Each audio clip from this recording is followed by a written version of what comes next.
Cara sekte iblis ini menarik, ada beberapa mantra pembatasan iblis dalam ingatan Lo Yun yang bisa kucoba. Pikir Wang Lin dengan mata berbinar. Setelah merenung sesaat, Wang Lin melesat ke kejauhan dan mengejar sosok iblis itu. Tanah roh iblis terbagi menjadi 9 negara. Masing-masing negara memiliki roh iblis kuno yang tersegel di dalamnya. Roh iblis kuno terbentuk secara alami dari langit dan bumi dan memiliki kemampuan yang kuat. Begitu seorang kultivator menyatu dengannya, kultivasi mereka meningkat pesat dan mereka memiliki kesempatan untuk mempelajari mantra yang kuat. Menurut ingatan Lo Yun, setiap roh iblis kuno adalah harta langka, dan setelah menyatu dengannya, ada kemungkinan memasuki kondisi yang disebut awal jiwa. Awal jiwa adalah keadaan yang sangat misterius. Begitu seorang kultivator memasuki keadaan ini, kecepatan mereka dalam memahami surga mencapai tingkat yang tak terbayangkan. Dan yang paling membuat setiap kultivator begitu tergila-gila adalah kemungkinan menciptakan mantra surgawi sendiri dari domain, pikir Wang Lin. Saat terbang, matanya berbinar, setelah mengingat semua ingatan Lo Yun, dia memiliki gambaran yang bagus tentang negeri roh iblis.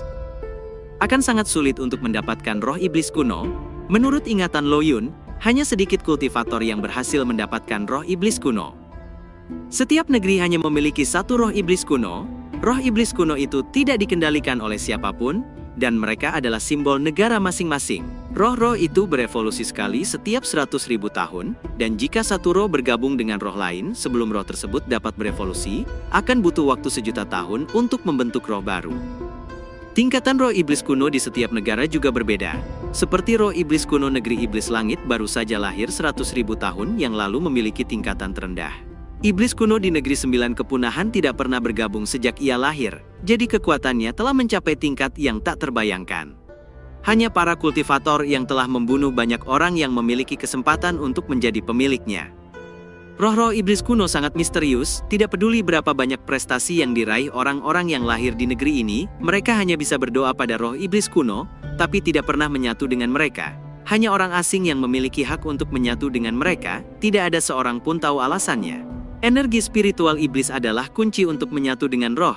Jika seseorang tidak memiliki cukup energi spiritual iblis, mereka tidak akan memiliki kesempatan untuk menyatu dengan roh.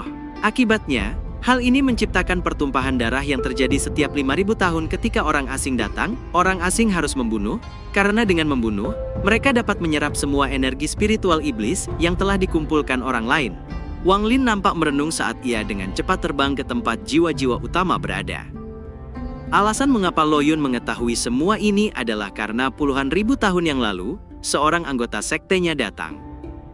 Meskipun orang itu tidak memperoleh iblis kuno, ia berhasil keluar hidup-hidup meskipun hanya ada 10% kemungkinan untuk hidup. Setelah dia kembali ke sekte iblis, dia langsung mencatat 500 tahun pengalamannya di tanah roh iblis. Itulah sebabnya Lo Yun tahu semua ini. Lo Yun belajar dari leluhurnya bahwa untuk cepat menemukan akar seseorang di sini, mereka harus bergabung dengan suatu negara sesegera mungkin. Ini adalah satu-satunya cara untuk mendapatkan banyak pasukan. Begitu seseorang memiliki banyak pasukan, dia akan menjadi raja iblis yang ditakuti. Dia akan memiliki prajurit iblis dan komandan iblis yang setia di bawah komandonya. Ini adalah cara terbaik untuk mendapatkan keuntungan di awal. Negeri terdekat adalah negeri iblis langit. Lo Yun pernah pergi ke kota iblis kuno sebelumnya dan memperoleh token masuk jenderal iblis sayap kiri, tapi mengharuskannya memperoleh energi spiritual iblis tingkat 3 untuk masuk.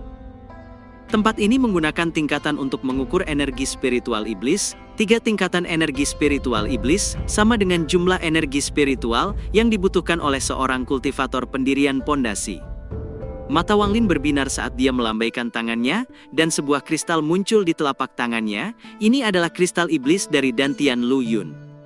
Setelah memeriksa kristal itu, Wang Lin menyadari bahwa kristal itu mengandung 2 tingkatan energi spiritual iblis.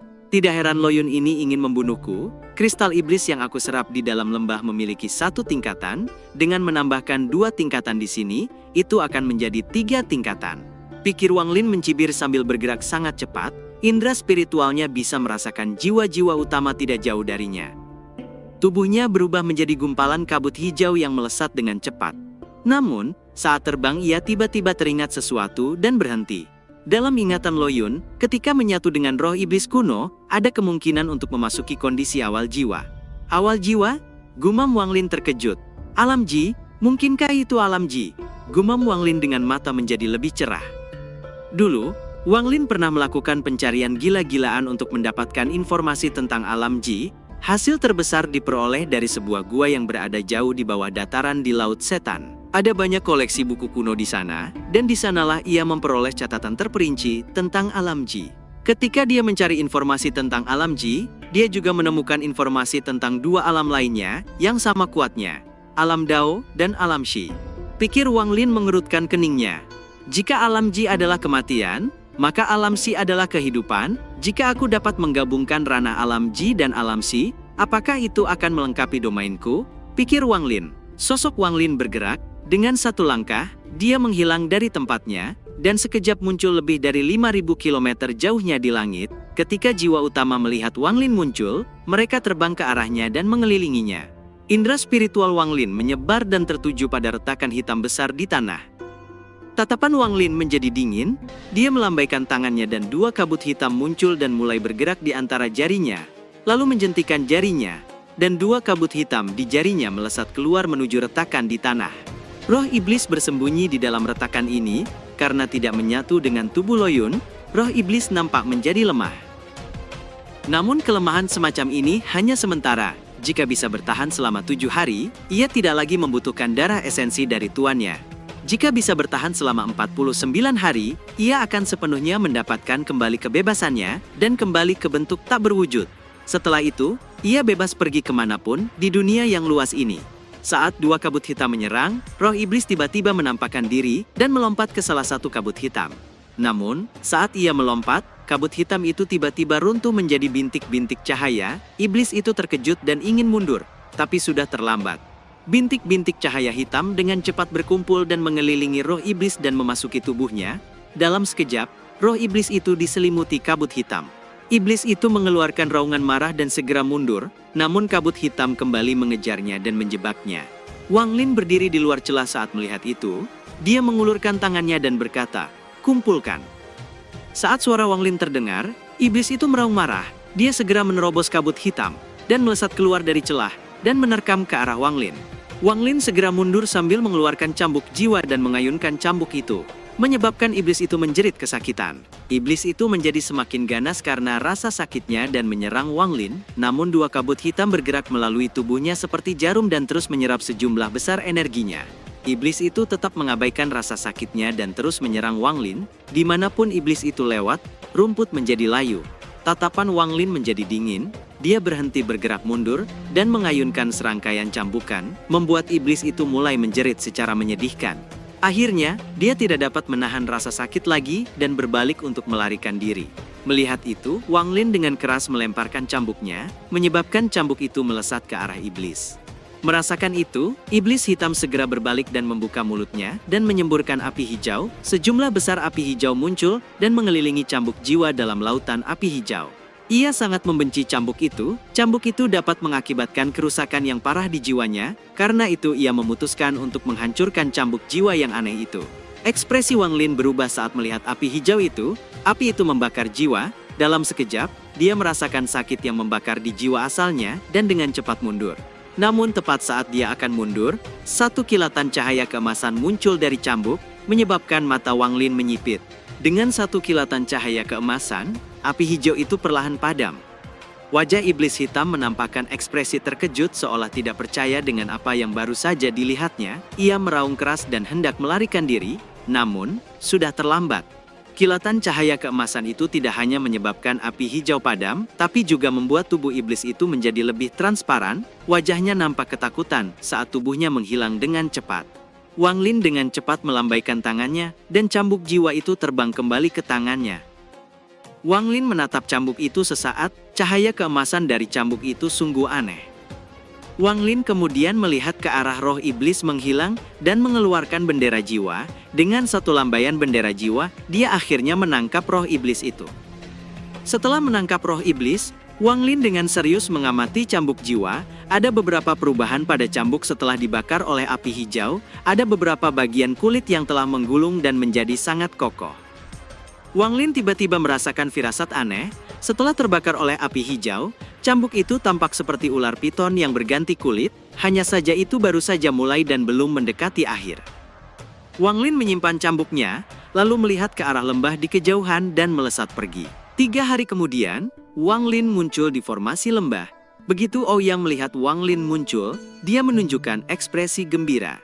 Dia melihat sendiri Wang Lin pergi bertarung dengan kultivator asing, dan sekarang Wang Lin telah kembali, itu artinya Wang Lin telah membunuh orang asing itu. Ouyang segera berjalan dan membungkuk hormat ke arah Wang Lin, dan berkata, "Saya menyambut kepulanganmu, Dewa Surgawi tertinggi." Wang Lin sedikit mengangguk dan berkata, "Bagian terdalam lembah adalah area terlarang. Jangan ada seorang pun pergi ke sana," kata Wang Lin, melesat masuk ke kedalaman lembah. Wajah Ouyang nampak senang. Dengan adanya dewa tertinggi yang menjaga lembah, keselamatan mereka terjamin. Matanya menyapu ke orang-orang sekitarnya dan berteriak, "Mulai hari ini, tidak seorang pun diizinkan memasuki kedalaman lembah." Di dalam lembah terdalam nampak Wang Lin duduk bersila dan merenung. Dia harus pergi ke kota iblis kuno, tapi sebelum melakukan itu, dia harus membuat beberapa persiapan. Ada kesulitan untuk membangun pijakannya sendiri di kota iblis kuno. Selain itu, menurut ingatan Lo Yun, rumah Jenderal Sayap Kiri memiliki banyak ahli. Mereka semuanya adalah penduduk asli. Kultivasi mereka difokuskan pada energi spiritual iblis. Begitu pula mantra mereka. Daripada pergi ke kota iblis kuno untuk bergabung dengan Jenderal Sayap Kiri, aku lebih suka tinggal di sini dan mengajari penduduk di sini agar mereka mau mendengarkan perintahku. Aku akan mengajari mereka mantra selama bertahun-tahun dari sekarang, agar aku memiliki pasukan yang menjadi milikku. Aku akan mengajari mereka mantra bendera jiwa. Mantra ini bagus untuk membunuh. Semakin banyak yang dibunuh, semakin banyak jiwa yang bisa dikumpulkan, dan kekuatan mereka pun akan meningkat. Aku juga akan memperbaiki bendera 1 miliar jiwa. Jika dapat memperbaikinya, maka aku tidak perlu takut pada para kultivator Askendan. Saat itu, aku akan menjadi 10 teratas dari semua kultivator yang datang. Hanya dengan melakukan semua ini, aku akan memiliki kesempatan untuk mendapatkan roh iblis kuno, pikir Wang Lin dengan dingin. Wang Lin mengeluarkan 2 batu giok, dan meninggalkan beberapa mantra di dalamnya untuk berlatih menggunakan bendera jiwa. Setelah itu, indera spiritualnya menyebar dan mengamati semua orang di dalam lembah, dan menemukan hampir semuanya memiliki bakat yang bagus dan tubuh fisik yang kuat. Wang Lin juga menemukan Ouyang Hua, yang sedang merencanakan serangan ke desa-desa lain untuk memperluas wilayah mereka. Setelah mengirim pesan ke telinga Ouyang Hua, Wang Lin menarik kembali spiritualnya. Tidak lama kemudian, Ouyang segera menuju ke tempat Wang Lin dan muncul di hadapannya dengan ekspresi penuh hormat. Wang Lin melemparkan 2 potong batu giok ke arah Ouyang. Ouyang terkejut. Dia mengamati batu giok itu, lalu bertanya, "Yang Mulia Surgawi, mungkinkah ini batu giok iblis?" "Benar," jawab Wang Lin sedikit mengangguk. Ouyang memegang batu giok itu dan menarik napas dalam. Setelah melihatnya cukup lama, wajah tuanya memerah. Sedikit malu, dia berkata, "Yang Mulia Surgawi, aku hanya tahu bahwa benda-benda ini dapat merekam sesuatu, tapi aku tidak tahu cara membacanya. Tekan 1 jari di dahimu dan bayangkan dirimu melihat ke dalamnya. Jika pikiranmu stabil, kamu akan dapat melihat. Jika tidak, cobalah beberapa kali," kata Wang Lin. Ouyang menarik napas dalam, lalu duduk bersila dan menempelkan batu giok di dahinya, dan mulai mencoba membayangkan melihat batu giok itu. Namun setelah beberapa saat, ia menampakkan senyum pahit. Tidak peduli seberapa keras ia membayangkannya, ia tidak dapat melihat ke dalamnya. Meskipun Wang Lin memejamkan matanya, dia masih mengamati Ouyang Hua. Wang Lin dapat melihat dengan jelas aura tipis yang bergerak perlahan di dantian Ouyang. Namun, meridian orang ini semuanya terhalang. Tidak hanya lambat, jangkauan gerakannya juga terbatas. 1 jam kemudian, Ouyang menyerah, wajahnya dipenuhi kepahitan, dia menggelengkan kepalanya tanpa suara. Wang Lin membuka matanya dan melambaikan tangannya. Ouyang berseru terkejut sambil terbang ke arah Wang Lin. Wang Lin mengangkat 2 jari tangan kirinya dan menunjuk ke dahi. Ouyang membuat Ouyang nampak kesakitan. Meskipun sakit, Ouyang menahannya. Sesaat kemudian, Ouyang perlahan membuka matanya dan tercengang. Pandangannya sangat terang, dunia tampak berbeda dari sebelumnya, hatinya bergetar, ia bisa merasakan, di usianya yang tua ini ia masih bisa menerobos kultivasinya, yang sebelumnya ia rasakan sangat sulit. Dia dengan hormat berlutut di hadapan Wang Lin dan bersujud. "Terima kasih, Dewa Langit tertinggi." Wang Lin mengangguk dan berkata, "Cobalah, apakah kamu bisa melihat apa yang ada di dalam batu giok iblis itu?" Ouyang segera mengambil batu giok itu dan menempelkannya di dahinya. Ia bisa merasakan sekilas mantra batu giok itu dengan cepat memasuki pikirannya. Kegembiraan melonjak di hati Ouyang. "Junior sudah melihatnya," kata Ouyang dengan senang dan tanpa sadar mengubah cara dia menyapa dirinya sendiri dengan kata junior. Wang Lin mengangguk dan berkata, "Mantra itu disebut pemurnian jiwa, aku akan mengejarkannya padamu," kata Wang Lin. Ouyang tercengang, kegembiraan melonjak di wajahnya saat mendengar itu. Ouyang menarik napas dalam dan bertanya dengan tidak percaya, "Yang mulia surgawi, apa kau akan mengajariku mantra ini?" Wang Lin mengangguk dan berkata, "Bukan hanya kamu, aku akan mengajarkannya pada semua penduduk di sini." Ouyang nampak begitu terkejut, dia segera membungkuk hormat dan berkata, "Aku, Ouyang Hua, tidak akan pernah melupakan apa yang telah dilakukan oleh Dewa Surgawi tertinggi." Wang Lin kemudian menjelaskan cara penting untuk melatih mantra ini. Ouyang mendengarkan dengan seksama. Setelah selesai mempelajarinya, Ouyang memberi penghormatan sebagai murid dan pergi. Waktu 3 bulan telah berlalu, Ouyang sangat tekun mempelajari mantra pemurnian jiwa dan telah membuat beberapa kemajuan. Bahkan ia mengajarkan pada semua pria dewasa, mereka masing-masing telah mencapai hasil yang berbeda.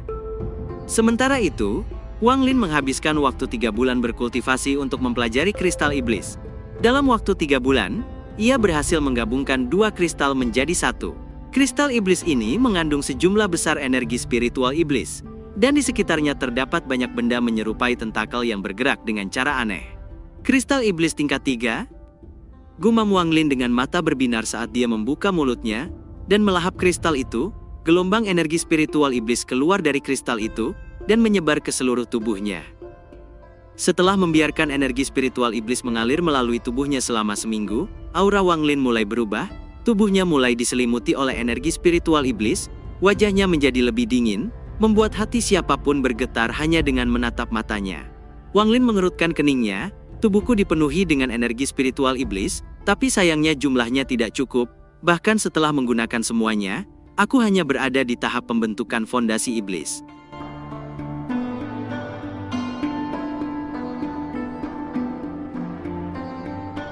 Cerita pun selesai, nantikan spoiler selanjutnya guys. Buat yang belum subrek, dibantu subrek yok guys, biar jalan terus spoilernya. Buat yang udah subrek mudahan dilancarkan rezekinya. See you and ciao.